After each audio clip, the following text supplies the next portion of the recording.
Well, that's taken a bit of a turn, hasn't it? Well, thank you. Thank you, Dennis. Welcome to Australia's #1 classical music podcast, The Step Brewers. The Step Aficionados. It's time to get really serious, isn't it? Well, what's back, Ali? Time and Barrels is back. I called you Ali. That's how serious this is. Yeah. Thank you, Klimt. You're Klimpert. welcome. You're welcome. Thank you, Dad. And thank you, YouTube, for being here for the very first video edition of Time and Barrel. And it looks just like other episodes. It's a bit disappointing. A little bit more we should have beautiful. dressed And up, Dennis on the piano. Bravo, Dennis. Thank you. Thank you, Dennis. I don't know how you fit that piano in that barrel, son. was That's beautiful. lovely. Beautiful. Well, with me tonight, I have the ever-famous WEG, a work experience guy. Welcome, young sir. Cheers, cock. Thank you. Okay. The energy just keeps And we're growing. back. Back to normal. The incomparable Pilly Panther himself. I'd like to call myself Saison Steve. Sesh Dog. Sesh Dog. Oh, it's bad. No, I've got nothing. No, it's Pilly Panther.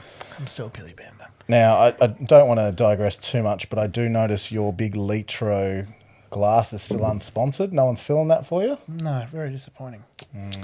Okay, If you want to slide into my DMs and fill up a litre of beer of your choice, please let Could me have know. cronked a couple of these little early access ochos, but anyway, that's fine. That is fine. Thank you, Wick.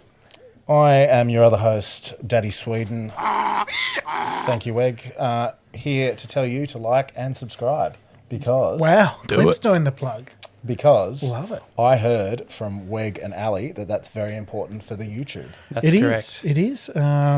We do appreciate all our new subscribers in the last few weeks, and it really does help us out. And so if you could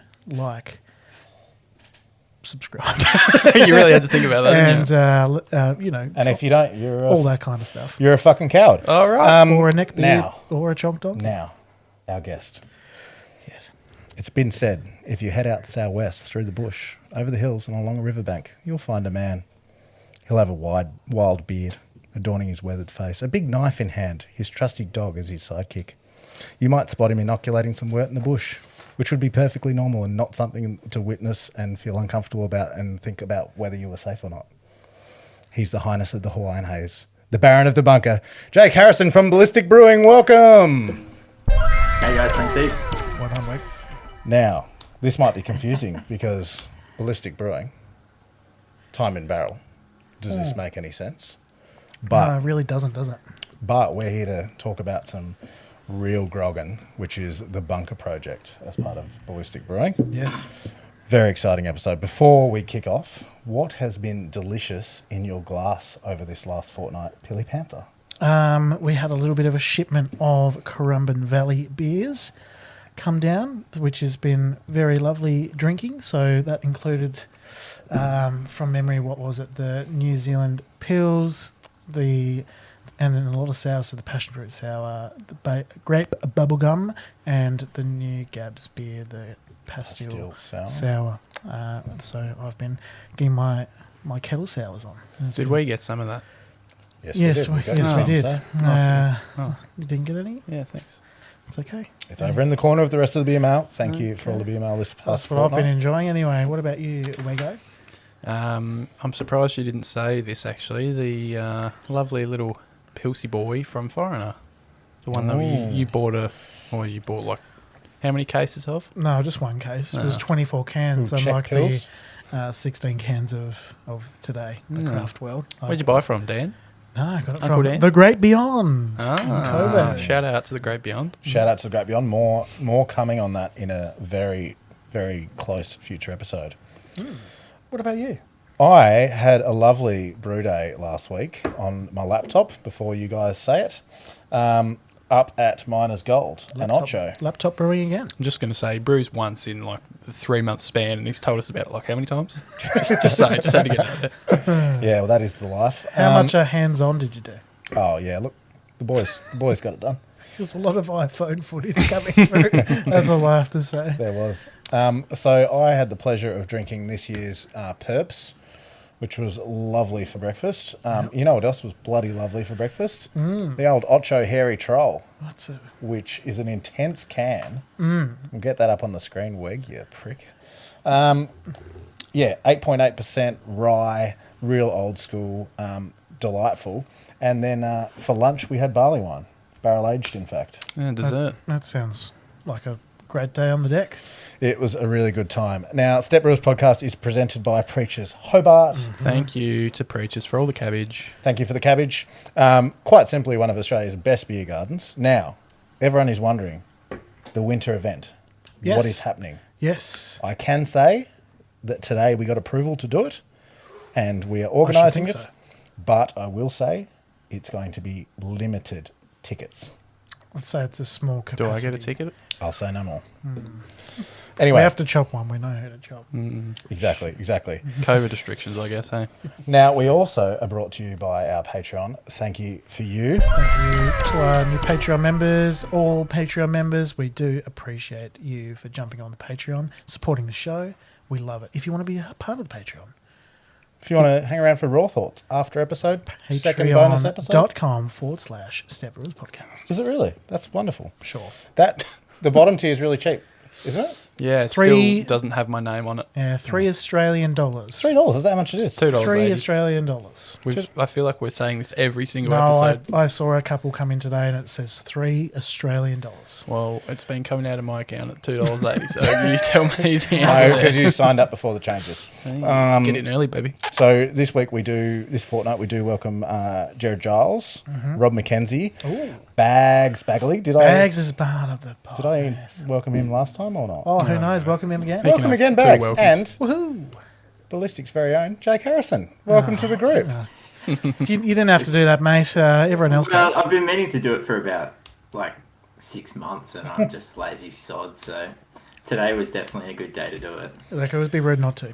Now, before we get into this, I just wanted to check, because I rudely forgot, what have you been drinking good last few weeks, last month?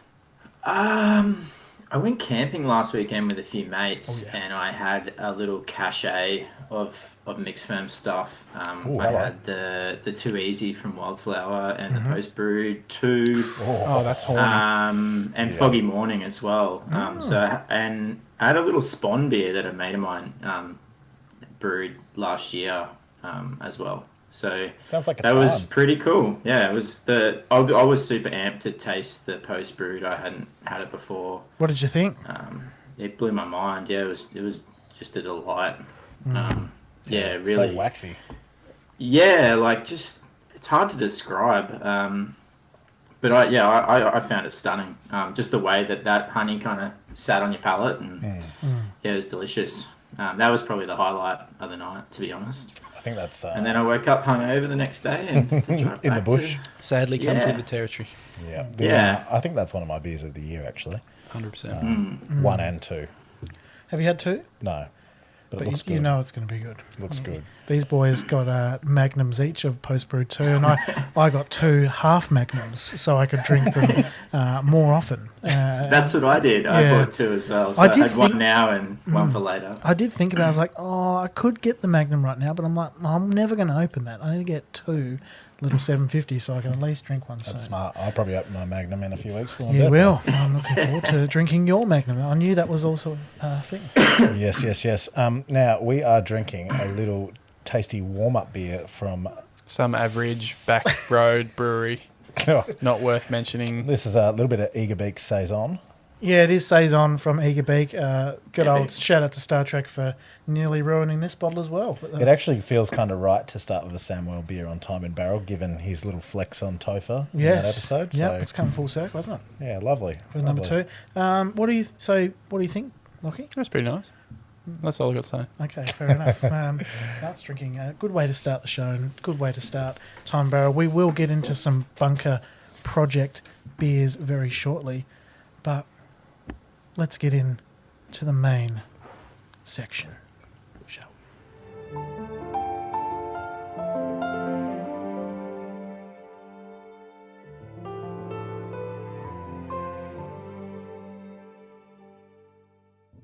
Doesn't that just make you feel relaxed and just wanting to just... I know you're very proud of yourself that you coaxed Dennis into doing that this morning. I knew I had to be here at just past 5 o'clock and started that project at 3. So You've done well. You've done very well. Felt nice. Just threw that together on the piano this afternoon. On the piano. Excellent. So Jake, let's set the scene here. People in the brewing community, beer fans, brewers, they're going to know you from Ballistic Brewing. Now, I just before the show got corrected by young Weg in my pronunciation of what... That's pronunciation, Jim. Pronunciation of what I called Coupe de Grace. Coupe de Grace. And what did you call it, Leeds? Coup de grace. Yeah, coup de grace. People are going to know you from that in the Uber beer nerd scene. Everyone else is going to know you. Number 6 in the Hottest 100. I think the first time we've had a guest on from the top 10. Besides Bolter, maybe? Jeez. We haven't had Bolter on the show. Well, we've had him on the little mini interviews. It's never been released. But, yeah, Bunker Project. Why are you here for Time and Barrel? Tell us about Ballistic Bunker Project. Yeah, this is awesome. Yeah. I don't know. I guess I feel a little bit, definitely a little bit scared talking about this when we consider the previous guests on Time and Barrel, but hopefully it lives up to expectations. But, we've been wanting to experiment with mixed culture stuff for ages, but just haven't really had the setup to do it effectively at the brewery, and sort of juggling, production focused at, like wholesale type production brewery. It was just hard. Like we couldn't really do what I wanted to do properly. And Lockie, our head brewer, was kind of like not super keen for me to start throwing Brett and whatever else around the brewery, rightly so. But basically, I think it was around late 2018 or early 2019, sort of an opportunity came up at a little space down the road from the brewery. Excuse me. And it's, so we kind of had an opportunity to work really, really close to the brewery in a really cool sort of space. It was like a future development site kind of thing, and it kind of went from there. I've had sort of barrels stashed away places around the brewery for a while, but we kind of, when was it? I think it was about mid last year. Things started to move on the fit out, and by sort of October we were in that space, and I was pretty lucky to have a bit of stock that had been sitting around for about 12 months or so before that. But it's kind of hard, like when you're sort of starting a mixed culture thing, really green, it was difficult to sort of get that, trying to get that depth of stock. So that's kind of where we're at. But yeah, it's progressing well now. I think we're really lucky where we're located. Like the place that I guess the landlord of the site that we're at, they're called Food Connect. They're a regional organic food distributor, basically. So they work really, really closely with organic regenerative farms in the southeast Queensland region, and source really cool seasonal produce for the market, for customers in Brisbane and further afield. So we can really kind of work with the people that they're working with as well. So there's a really nice kind of blend there of where awesome. The program can go. Yeah, so that was really the game changer, I think, for me, like where I started to really push hard and look at that side as a sort of home of Bunker. But it's very small, we're not on a scale like some of the other producers. I mean, so many of the producers are small anyway in this space, but it's a bit of a distraction, I think, for a lot of people at the business, but it's kind of my passion project. So I was going to say, it must be pretty special to like get that support from the Ballistic crew. They do like pursue that. Yeah, 100%. I think Lockie and David have been really supportive, and I owe them a lot for sort of giving me the chance. Like, it's been cool to sort of head it up from the start and design the site from scratch and just kind of go from there. It's a small, modest site. We tried to do it as bare bones as possible, but we got a few. There was a few little non-negotiables for our space in terms of relating to climate and things like that. So speaking of climate, you've actually segued that perfectly for me. I was going to ask, I'm sure you'd know, being a huge Step Brewers fan yourself, but jeez. I'm actually pretty new to the whole craft beer scene. As far as brewing mixed culture beers, and I guess particularly spontaneous beers, does brewing in a climate like Queensland present any unique challenges, do you think? Does it make anything particularly difficult?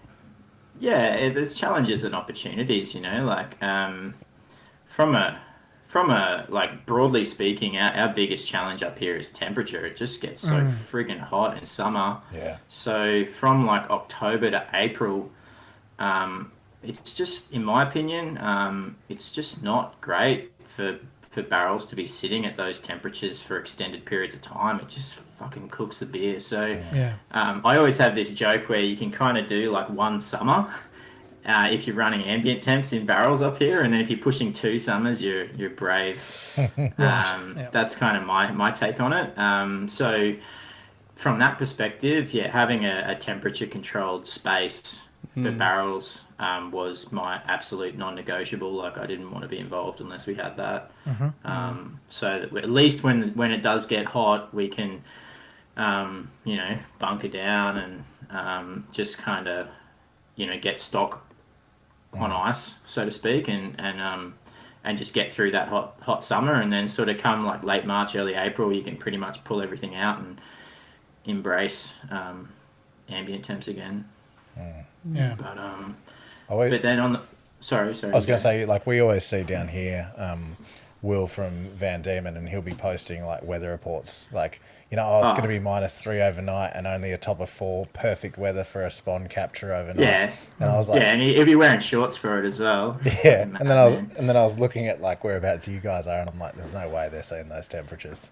No, and that's it. Like, we're really, as myself and a really good mate of mine, Dan Pedler, have been mucking around with spawn stuff up here for about a year now. This is the second winter that we've actually had a red hot go, and I think we've got about 3 or 4 under our belt so far this winter.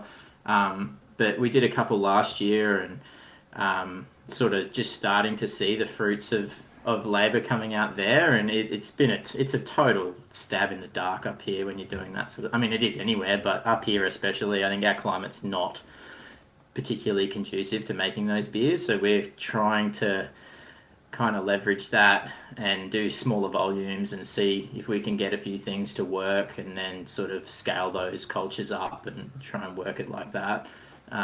That's definitely like future projects. I've got a beer, I think I'll crack into it soon, but that's one of Dan's more recent spawns that he did, and that was done at like 10 Celsius.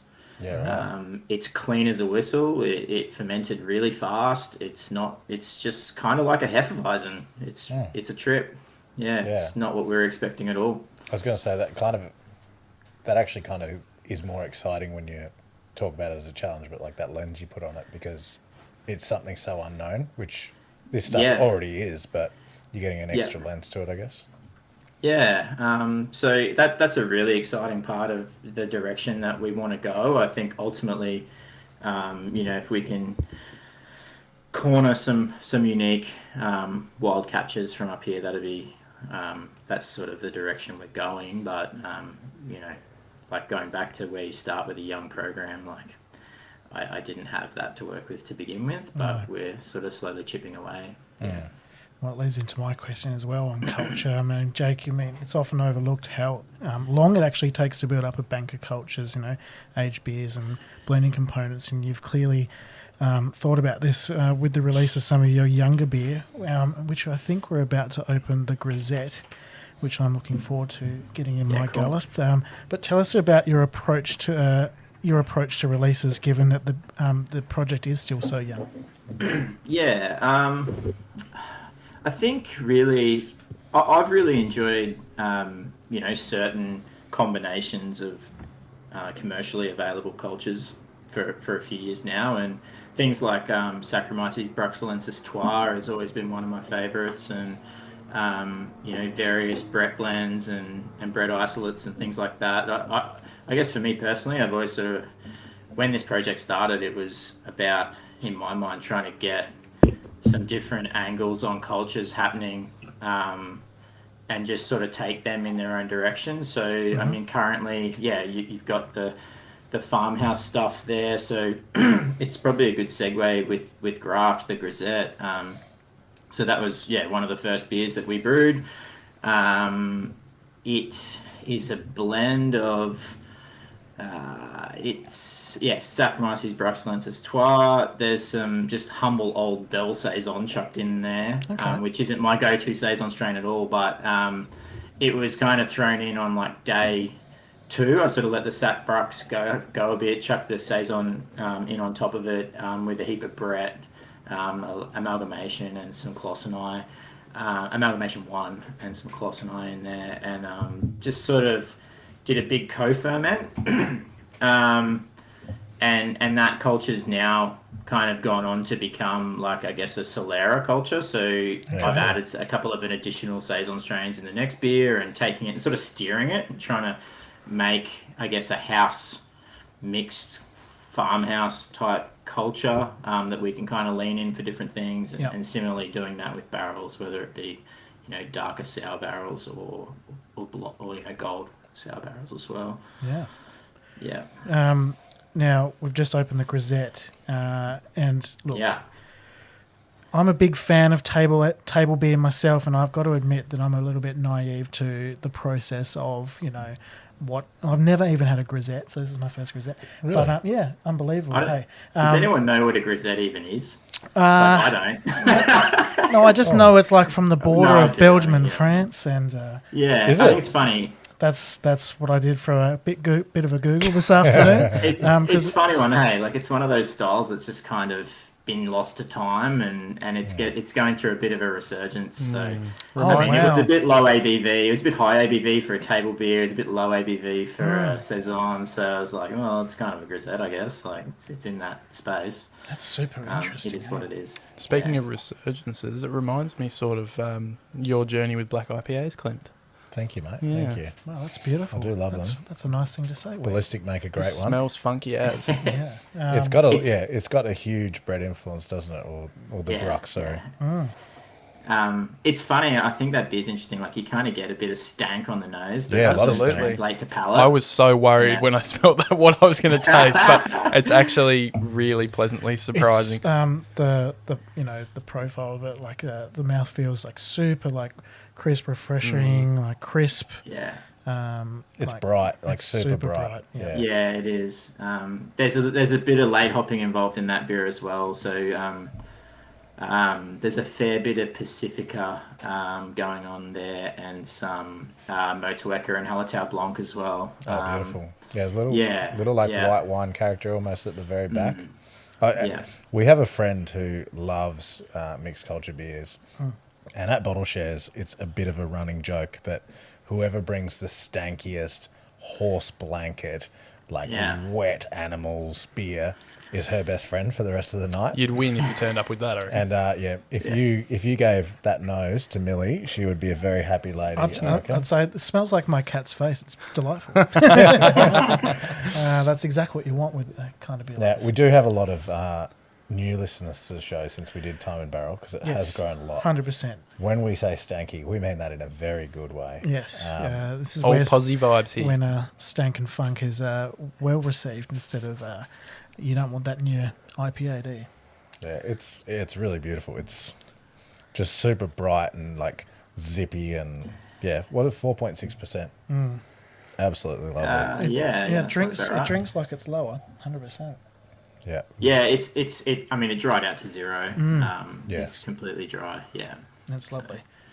So for those at home that, don't, well, maybe for Weg as well, and a little bit for me, the difference between the process between a Grisette and a table beer compared to something like a Saison, is there much difference between those sort of processes, or is it pretty much the same?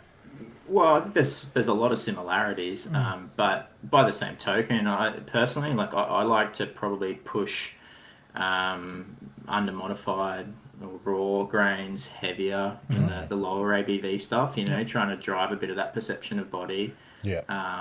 I like to kind of keep the salts down and sort of just get something that's going to be nice and delicate, to sort of express whatever flavors you're seeking to, to impart, with the raw materials involved. But yeah, I mean, generally they're pretty similar. Like there's not a whole lot of difference. Maybe mash a little bit hotter and things like that. But I mean, even still, like, yeah, I wasn't expecting that to go. That was at 0 in like 2 weeks or something. Yeah, I think wow. the saison yeast just kind of crushed it.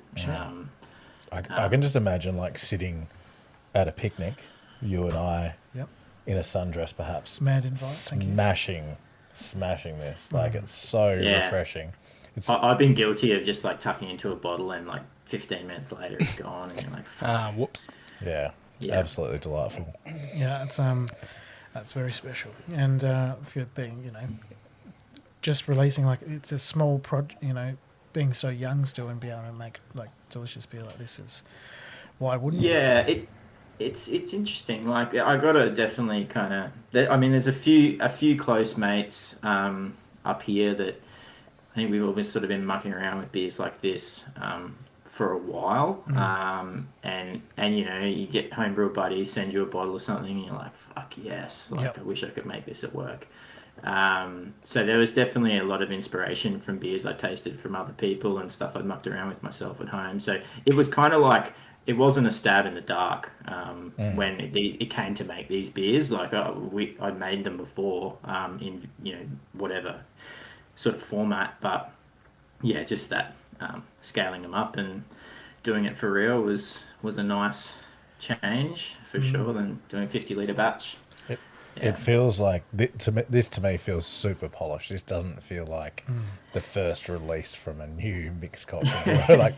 like not tooting your horn, but it's just like stupidly crushable, really balanced. Can't stop staring at how pretty it is. Yeah, And- it came out really well. Yeah, and then the nose leading into that really super dry, but it's awesome. I love it. Yeah. And I mean, I guess huge, like, kind of props to Voyager. That's 100% Voyager, that Yep. beer. Yeah, right.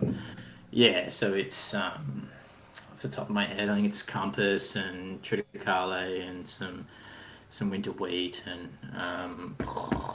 what else is there? Oh, oats. Yeah, there's a fair bit of oats in there. Yeah. Bloody delightful. It's good to be back at Time and Barrel, isn't it? Thank you, sir. Yeah, It is same to good you, be sir. back. Yeah, it's very good. No idea what I'm saying at the moment, but it's all, as long as it's in the glass and it tastes good, it's all that matters, isn't it? I just can't believe the contrast in what that's like on the nose to what it tastes like is bloody ridiculous. Yeah. That's all I've got to say. Now, It does kind of smell like a fart. I'm glad you said it, not me. In a good way. Yes. Now, like, is this approach to... Did you want to talk about this approach to younger beer now, Ali? Or, like, in terms of, I guess, bringing a younger beer to market first? Or... Well, I sort of, touched on the approach of younger beer and, like, what you have to do to, how you approach it. So, up to you now and your next question, sir. Yeah, I just wanted to... Like, I think it's really cool putting out, like, a grisette like this. But there must be a lot of pressure when you announce, the bunker project and you're going to put out mixed culture beers. And I mean, you said you've had some barrels still lying around, but, there's no way you're going to have a stock, like, something that you can draw some acid from here and that from here. How do you sort of deal with that pressure of I guess, like, Josh from Black Arts had our favourite analogy. Like, he talks about painting. He's like, I need some yellow and some blue notes and this. Yeah. How do you deal with that? Is brewing something like a grisette or, even I think Topher's approach to doing the table beer is probably going to change the game for a lot of the new mixed culture players that come in next. Because it's almost like the whiskey guys doing a gin. Like, it gives you something to sell and tell your buy some story. time, right? Yeah, it's a great way to Yeah. put it, to be honest, yeah. Yeah. Is that part of the approach of putting out like a young, Yeah. super clean, beautiful beer like this? Yeah, 100%. I mean, there was no other option really, from my perspective at least. Like the realities of being in a position where you can blend and package and release, mixed culture barrel aged stuff that's a year's proposition as opposed to months, realistically. So it's been that balance between trying to fill as many barrels as I can, source decent barrels, fill them accordingly, whilst trying to make stuff like this, to sort of fill the gap of time, until we're starting to have enough back catalogue of stock, aged stock, to sort of, put together whatever, barrel age creation or whatever in general, just kind of having aged beer of whatever description on hand to facilitate those blends. So, but at the same time too, I love farmhouse beers so much, and we won't stop making them.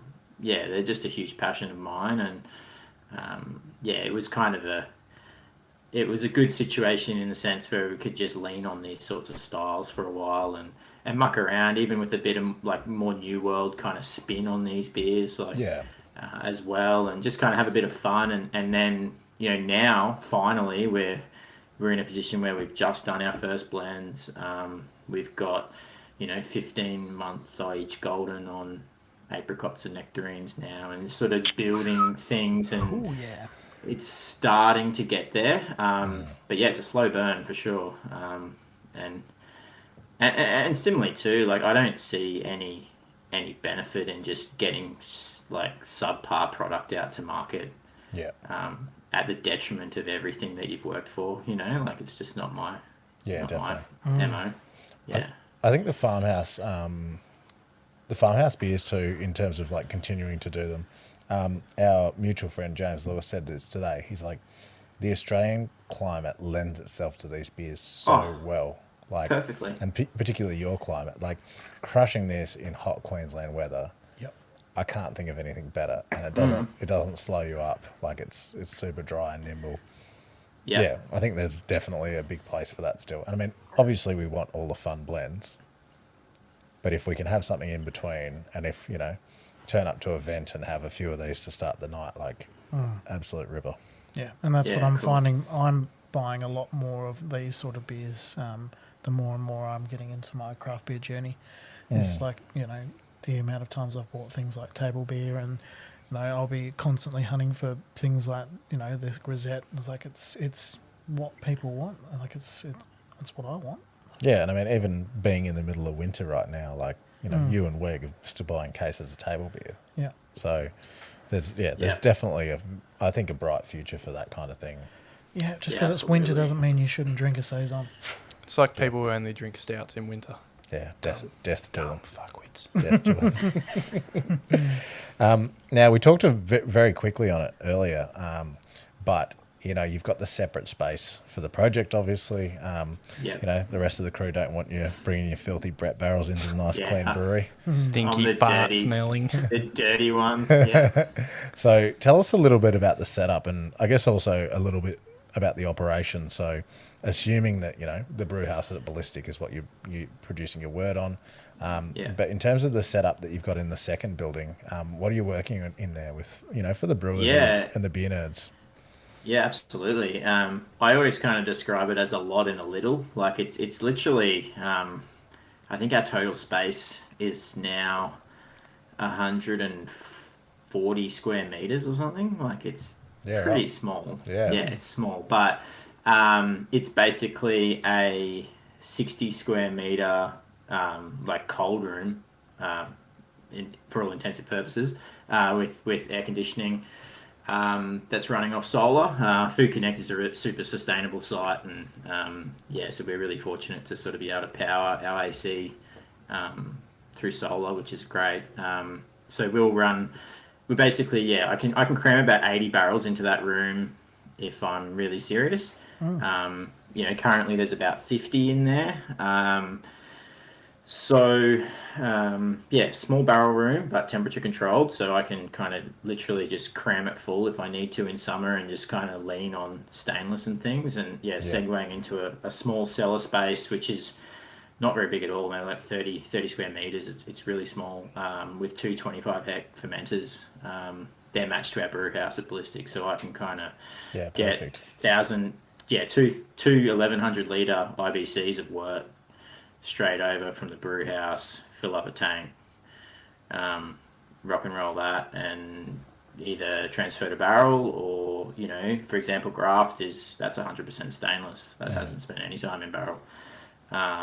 So it's a unique side in that regard that it gives us a lot of flexibility to sort of lean into stainless, as well as obviously like barrels first and foremost, but having that sort of, you know, 50 hectoliters of, you know, 5,000 liters capacity of stainless is super handy. I kind of wish in hindsight I'd like smaller tanks, but it's just we had the tanks like kind of there, and it's just the way it panned out really. But yeah, so it's very small, but it's kitted out in a way that I can work quite efficiently.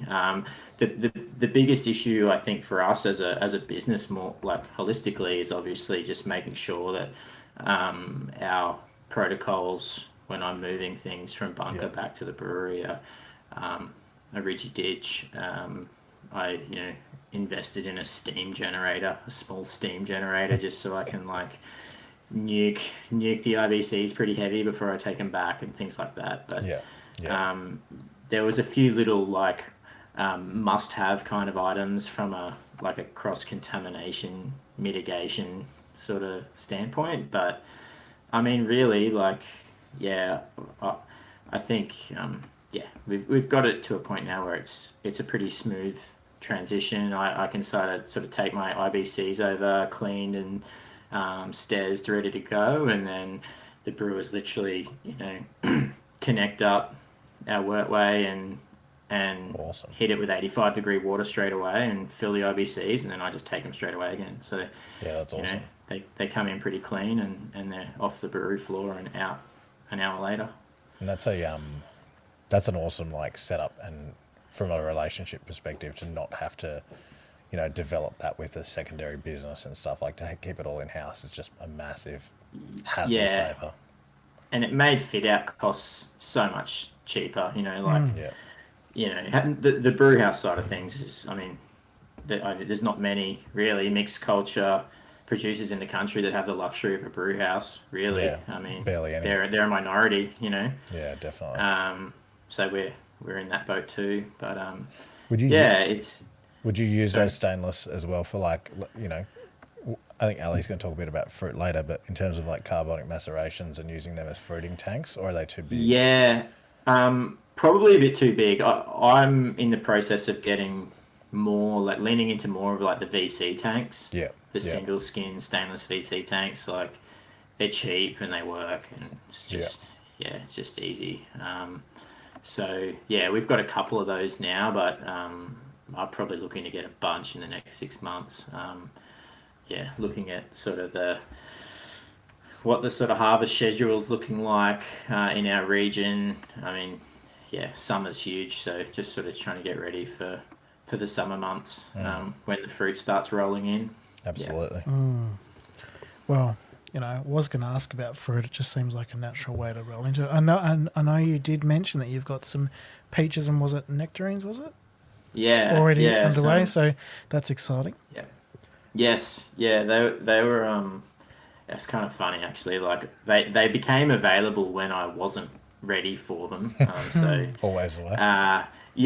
But beautiful product. Organic. Whole fruit, nectarines obviously. and apricots, whole fruit. From the Granite Belt out near Stanthorpe there, a couple hours west of Brisbane. They came in around Christmas time, and I just couldn't resist. So they sat in the freezer, sadly, for a little bit because I just didn't. The beer wasn't quite ready. Yeah. But they're chugging away in an IBC now.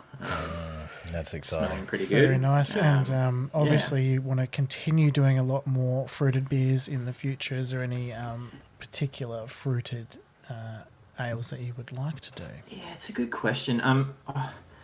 I'm really, really just excited to work with the producers that I can get introductions to through Food Connect. Their reputation locally for working with quality, organic producers, regenerative farms, all that is, they're well respected in our part of the world up here. So they've just got some incredible contacts. It's just made it so good to.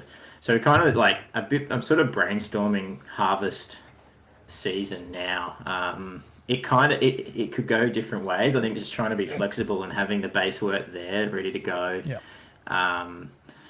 But yeah, even now, like there's some really, really good mandarins around at the moment, and I'm sort of like, oh shoot, like I didn't really plan for that, but fuck, maybe we could. Marmalade vibes. Yeah. Here's a question for you, and this stems from the wildflower episode.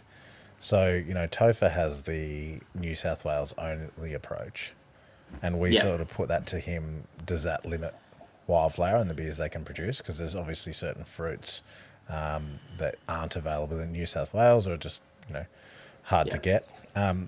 Flipping that around a little bit, you're in Queensland. So, for a Tasmanian mixed culture brewer, there's some obvious things that we should definitely be using. And not to be using.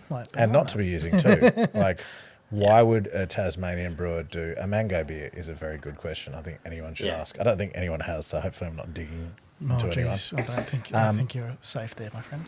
But in terms of Queensland, like, does that actually, because you guys are so young and figuring out what you're doing with this project, does that make it quite difficult for you to try and, I guess, find identity through your state, or do you want to just do everything? Yeah, personally for me, I kind of have a, well, I guess what I want and what the business wants might be slightly different, but I digress. But like I think for me, like I really am really, really excited to work with what's available in the region seasonally. And being up in Queensland, we just spoil. Like we have really, really amazing variety of fruit, and even sort of get lucky to get some sort of more cold climate stuff coming out of the granite belt in summer. Yeah. There's grapes out there. We've got a lot of things covered up here, and I almost feel like I couldn't use it all if I tried. Like they couldn't make that much beer. There's so much tropical stuff that we get access to as well that we're really fortunate. That's where the climate does come in handy for you guys. Yeah, not so much for the actual barrels. We're in a subtropical climate, so we really have access to a broad palette of produce. And I really would like this bunker project to kind of be a pillar for sort of sustainability and stuff like that. So I'm really passionate about trying to source things as local as I can and from farms with integrity. Is something that I'm pretty passionate about. So, I just can't stop staring at the saison. You've just poured this. So, did you want to tell the listeners, because we do have some non-YouTubers still, what you've just poured? Well, I have opened the second bottle from the bunker project here, the Shapeshifter Farmhouse Ale. You just cracked one with Brettanomyces, and I'm not going to butcher any explanation of saison or the process of it, because I can let Jake go for that. So take it away and let us know a little bit more about this beer that we are drinking right now. I just loved Weg's reaction. He's like sitting over in the back corner behind the desk, and he just goes, "Oh yeah, that's it." Very good. Good summer's day beer. Weg, what do you reckon? Could definitely smash a few of those after mowing the lawns in your overalls with your cowboy hat on, carrying a chook under your arm. You know me too well. Yep. But yes, Jake, I haven't had one of these for a hot minute, so it's good. Well, you can run us through what's going on. He's poured himself a little whippy boy there. Fucking head on that He's poured himself a little whippy boy. That makes me horny. See, I wanted to do that, but I knew I had to share with 3 other people in this room, so I couldn't do that. Guts and drink it all myself. Good boy. Samuel Midler is just up and about at this point, full horned. This is very special grog, may I just say. This is drinking very nicely. Yes, it's a bit different. It's kind of, I guess, a very modern interpretation of like a hoppy farmhouse sort of beer. It's Sactoire and Amalgamation 1. Just fighting the good fight, really. But heavily hopped. I think I actually, in my talking about graft earlier. I got my wires crossed. This beer is got the Hallertau and the Motueka in it. The graft was just Pacifica and Tettnang. I'm just Sure. just a space cadet. But no, this one is Motueka and Hallertau Blanc sort of heavy in the whirlpool, and then Motueka and Eclipse in the dry hop. The Eclipse comes through quite heavy. But it's but almost not pithy, almost, but not in a IPA way. Yeah, so it's stylistically it's a bit of a mashup, but it really kind of is a bit of an epitome for some of the beers we've been mucking around with at home for a while. That Sactoire amalgamation blend, and then hopped pretty heavily. Like it's kind of bulletproof. I love beers like this that sort of kind of blur the lines a little bit. Yeah. Yeah, no, the hop character is really beautiful, which is I wasn't actually expecting too much, to be quite honest. Like, it's really coming through. Fuck. I remember, I think someone might have sent me, or I saw your post about this beer and sort of, how you guys set out to, create one thing, and then Queensland and what happened just created this. Sort of one of those happy accidents that you probably like, grin a little bit, maybe a bit of a shake and bake under the table. I can definitely see what you mean in that post. I was just having a look back at it because I'd remembered you tagging Dan Pedler in it and saying, thanks for the help. But it's got that pineapple bread, like it's just got lots of fucking layers. And it's got stanky good grogging. Stanky fruit. It's so both of these beers that we've tried so far, I feel like on the nose have been so not what you'd expect when you taste like the graft.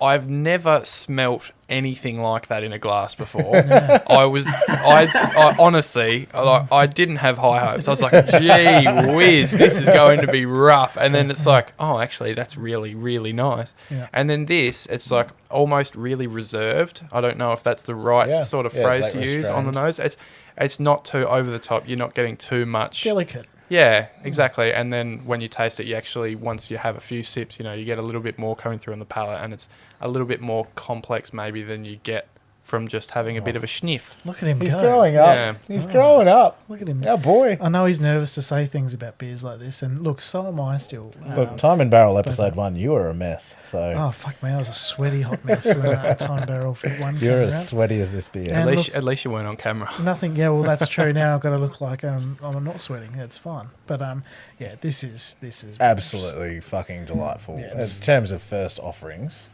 both beers, absolutely fucking delightful. Yeah. Put it in cans, sell it in a case, and it would look lovely alongside. You reckon the grisette in a can? Hey, you want grisette in a can? I'm talking about the shapeshifter. Shapeshifter would be good in cans alongside the table beer in my fridge. Keep the shapeshifter in bottle. I don't have enough space in my fridge to put 7 bottles of that. You don't put a saison in a can. That feels wrong. Just do it. Let's go back a bit to your barrel stocks that you've built up. What's your approach on building a bank of cultures and flavours? And I know that you mentioned this a little bit earlier, but are we going to see some wild captures as part of those bank of cultures? I know it's something you were briefly talking on before. It seems to be something you want to do. 100%. Yes. Short answer. It's just a case of sort of building up what we have to sort of get things of quality. I'm really, really excited about this culture that Dan got a couple of months ago.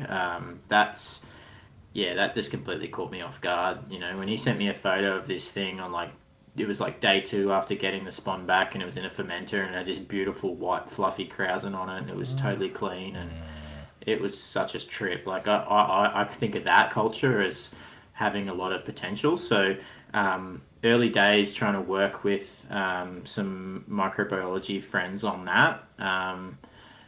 We've been working with Ruth Barry a little bit, and I've sent some of our spawn stuff to her. Ruth's ex-Fortitude. She's been down at Creatures, or White Rabbit rather, for a while, and Are you trying to isolate that strain, or well, just know a bit that more one about hasn't. Yeah, well, Ruth's been working with some of the stuff we did last year. This newer strain's not with her, but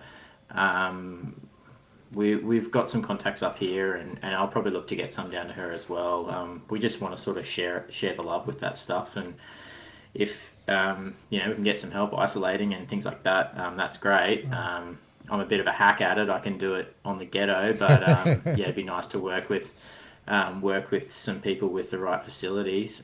But that culture, the most recent one, is definitely the most exciting in my opinion. As something that if we could isolate that and it is as it presents, then that could be really cool for like wits and things like that. Like a wild type banana clovey sort of thing. It's really delicate and lovely. Actually, it's just spun me out when I tasted a bottle for the first time, for sure. Was that the one you were saying that like gave you the full like Hefeweizen vibe? Yeah, really did. Like had a really pronounced banana profile, like probably a bit more so than you would expect from most commercially available hef strains.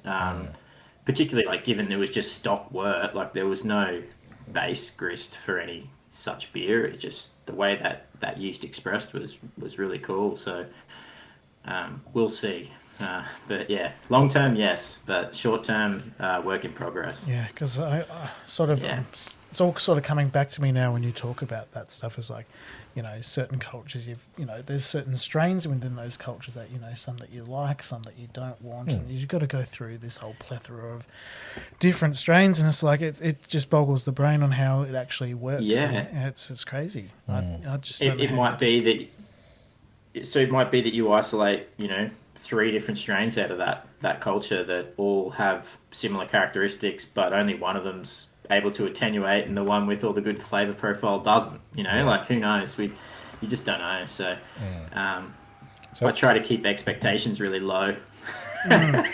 When you and Dan are heading, I assume, out bush, and this isn't a joke heavy episode like most of ours, but Weg, if you want to flash up that photo just here of Jake with the giant knife and the coconut, that'd be great. I think everyone needs to see that.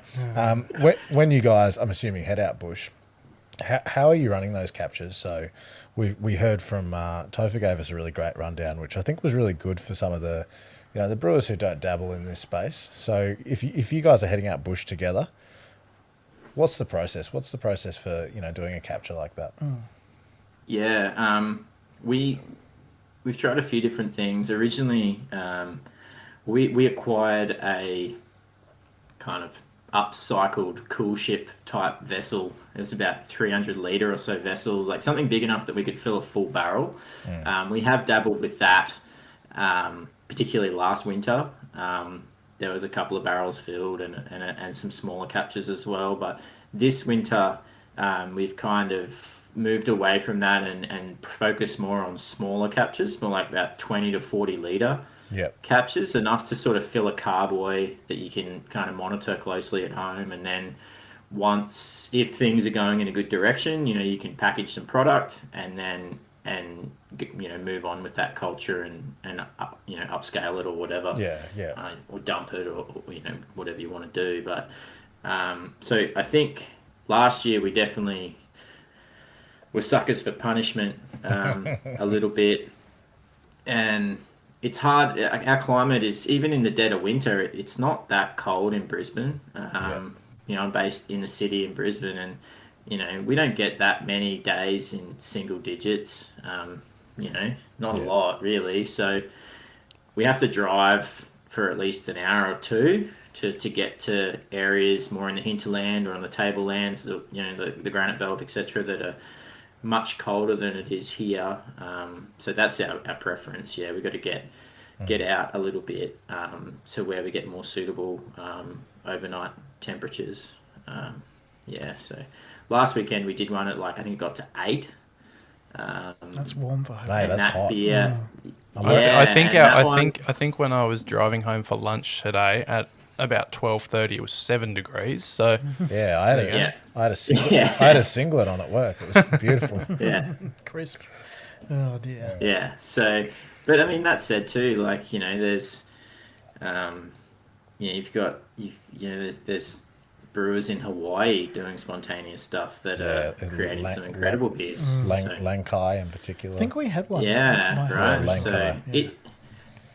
I'm really keen to sort of just challenge the stigma that it has to be cold. Like, I mean, granted, I'll probably fail 10 times more often, but if we can pull off some unique stuff, then that'd be really great. That's just the Belgians trying to make And it's a us good not excuse do to them. go drink piss in the bush, right? Yeah, I can imagine there's some pretty fun camping trips when those spawn beers happen. I saw a photo of Govs and the boys doing one of their little spawn captures, and they look like they're having a good time. That one cracked me up. That was fucking classic. Yeah. The setup in the creek with the half. Like, it looked like a caustic drum or something, and then there was like the... If you drive past, you'd be like, what the fuck are those guys doing? Yeah, it's just it's like I used to be a big fan of Moonshiners on Discovery Channel. It's basically the same thing. That's a vibe. Yeah, there was a bloke called Jim Tom who had subtitles when he spoke.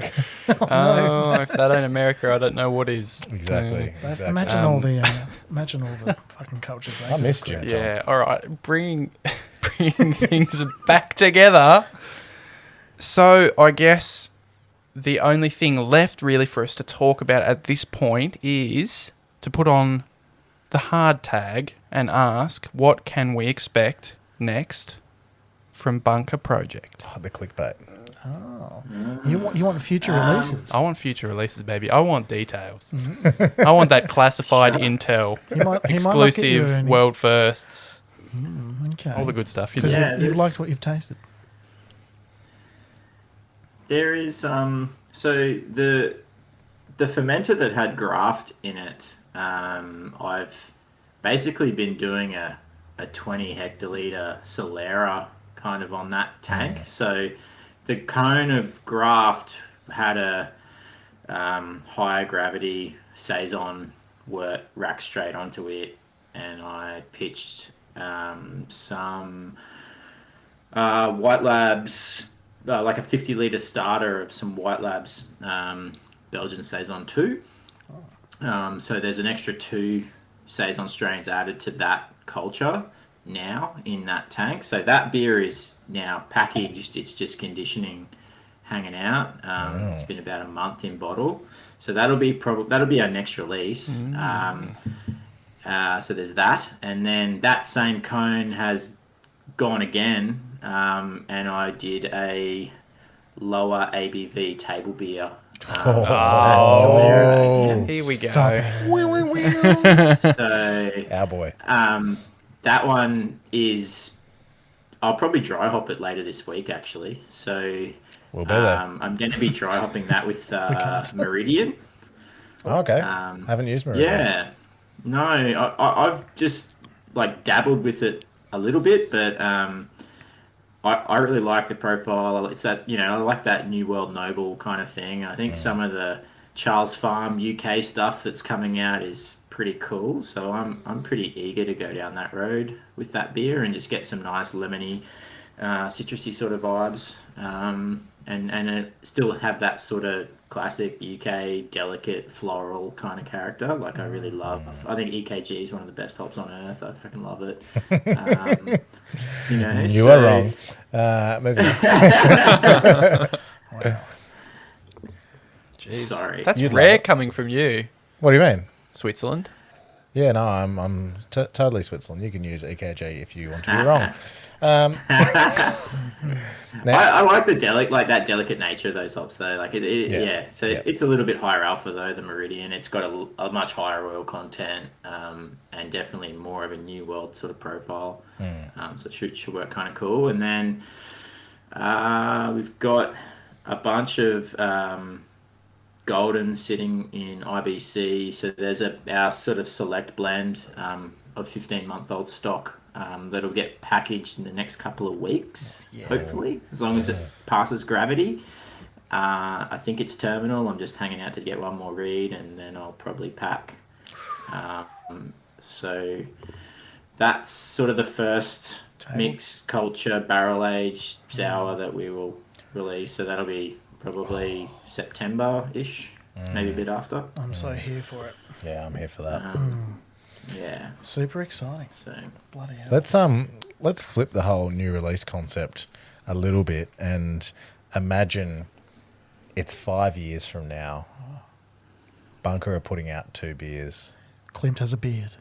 I've grown a beard. That's for the never first going to time. happen. I think I could fucking do it with the right drugs and injections. I think you're past that point, to be honest. And Bunker are producing 2 beers. They're about to launch 5 years' time. Your ideal world. What are those beers? oh shoot. Yeah, dream. Honestly, I hope there's still some farmhouse stuff coming out. That Yeah, that will be I agree. the absolute So really nice zippy low ABV stuff. And the public have a thirst for it in 5 years and they want it more and more. That would be good. You would hope so. And then honestly, just I think one of the other ones for us is fully certified organic would be a goal for me. Yep. Yeah. That's kind of a long game, so 5 years is probably enough time to get that done, I reckon. Yeah. Yeah. We've had a lot of people, who've Really come pushing on for it, yeah. Time in Barrel wanting to push that. So, I mean, Yeah. and that link you have with the organic producers is going to be so critical. Absolutely. Yeah. I've been chatting with Stu a lot at Voyager. I got to get down there and go catch up with with obviously the Voyager guys, and then some of the farms down there. There's a couple of farms down there doing organic grains. I know like Topher talked about this a lot. Yeah. He was Yeah. on recently. Yeah. So I've got an open invite to go down there. I'm just waiting for Pangolin's Revenge to come the farm so I can go down and catch up with those guys and do a bit of a road definitely. trip. It'd be sick. Definitely. So- Definitely.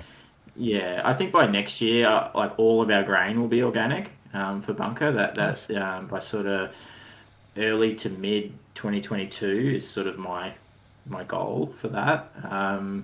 So we can commit to a few base grains and just work within that space, and just try and sort of do our bit there and support those guys down in Riverina area. And It's awesome tasty grain, malt. like- It's tasty malt. Makes tasty yeah, beer. so good. So that's definitely a big focus is to try and push organic. Like hops is hard. Yeah. If we're getting our own yeast and we've got the fruit and the grain, then Why not? why not? Yeah. Yeah, even Topher lets the little motorwecker make its way in, Yeah. Everyone gets a free kick on that, I think. Yeah, absolutely. Yeah. Now, Jake, Yeah. I know you've been dreading this all episode, but I am going to throw it to you. One of our favourite segments on the show. Can't let you get away with it. It's time for Give Us Your Gabs Pitch. Let's bloody do it. Give us your Gabs Pitch. I want it now. I want it good. Give us your Gabs Pitch. Please and thank you.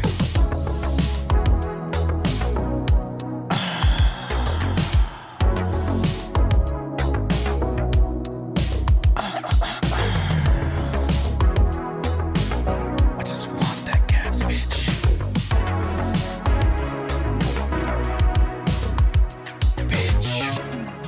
When's that music video coming? Oh, geez, we really do need to do it. I just every time I hear it, I'm like, oh, geez, seeing ourselves on a hill with the wind blowing, sea in the background, just being complete dickheads. It's going to be a great time.